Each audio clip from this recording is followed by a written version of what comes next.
General Motors is recalling their flagship 10-speed automatic. And in my opinion, the way they're handling this recall is not great, and I'll tell you why in a second. 461,000 trucks are involved, but I actually think it's going to end up being more than that. You won't believe how they're handling it, though, and I would love to get your feedback to see if you think I'm crazy. But first, let's go through the models that are affected. We've got the Sierra 1500s, 2020 through 2022, the 2500 and 3500 also included in there. The 2020 through 2022 Silverado 1500 and 2500 and 3500 as well. Diesels, of course. The 2021 Escalade and Escalade ESV. And the 2021 Yukon and Tahoe.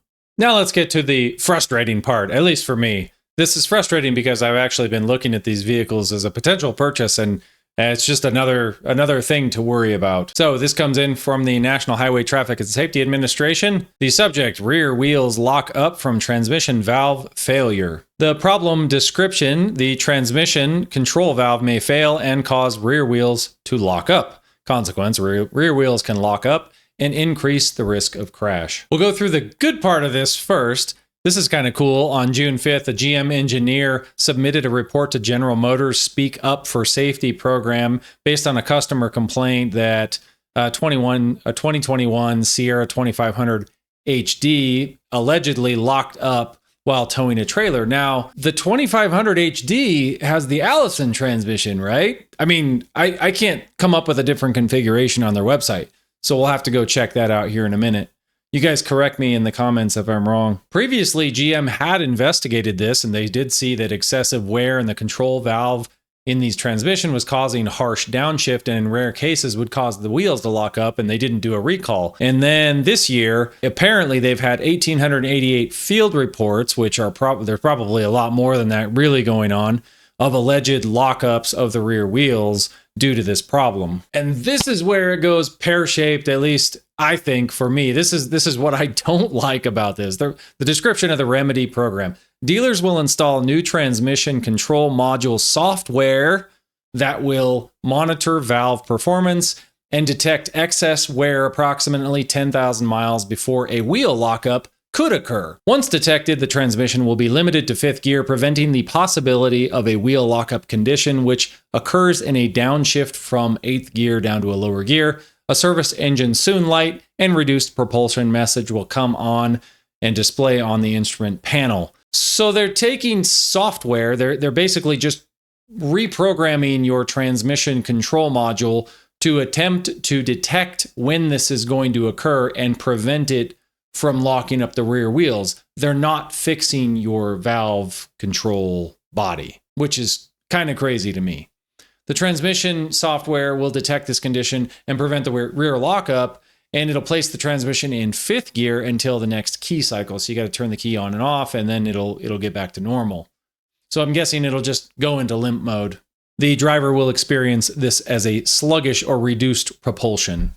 Now, keep this in mind, too. They say all 2022 model year Silverado 1500 and Sierra 1500 vehicles produced after March 21st, 2022, and Silverado 2500, 3500, and Sierra 2500, 3500 produced after January 11th, 2022 were built with the new transmission control software that detects excessive wear. So they knew about it, because they programmed this stuff into their software back in 2022 to detect excessive wear, instead of actually thinking, gosh, maybe we should re-engineer this part that within a couple years is failing in these heavy-duty trucks. But keep that in mind, because I have some people that are actually having failures later on, so I don't think this problem's fixed. And I'm confused because they say it's only the diesels and only the 10-speed for the diesels.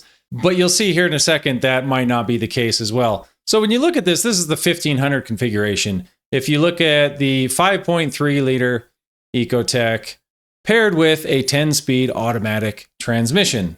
If you look at the 6.2 liter, it is paired with the same 10-speed automatic transmission. And let me know in the comments if you guys are GM engineers or you know what the difference is between the diesel version and the gas version. I'm guessing that the valve body is probably the same, and maybe the torque converter is different or the programming is different. And then we have the Duramax, which is of course, paired with the same 10-speed automatic.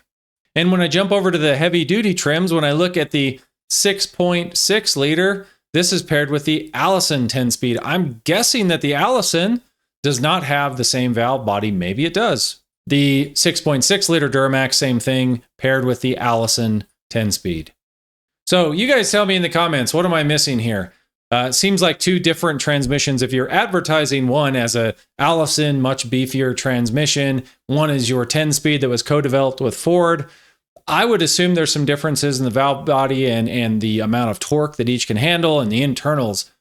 What am I missing here? Things aren't adding up. And jumping around online, you'll see this everywhere. 2022 Silverado Trail Boss with a 10-speed automatic. Anyone else have their valve body go bad, and once the truck gets into the shop, he's ended up, waiting months to get his truck back. Said it's just sitting on back order. Here's another guy in the comments. Update 3 months and still waiting for the valve body. Another one. 4 weeks ago for me, no ETA in sight. Lemon law attorney involved now. Another one 28 days ago. I know this is an old thread, but what was the outcome? My truck has been at the dealership for 48 days now. Valve body is still back ordered. Allegedly, the transmission is also on back order. I wonder why. And this one kind of deviates from what they say in their recall. A 2023, so newer than what they've included. A 2023 Sierra AT4 with the 3-liter Duramax, 14,500 miles, just went into the shop. He was told the part is on back order.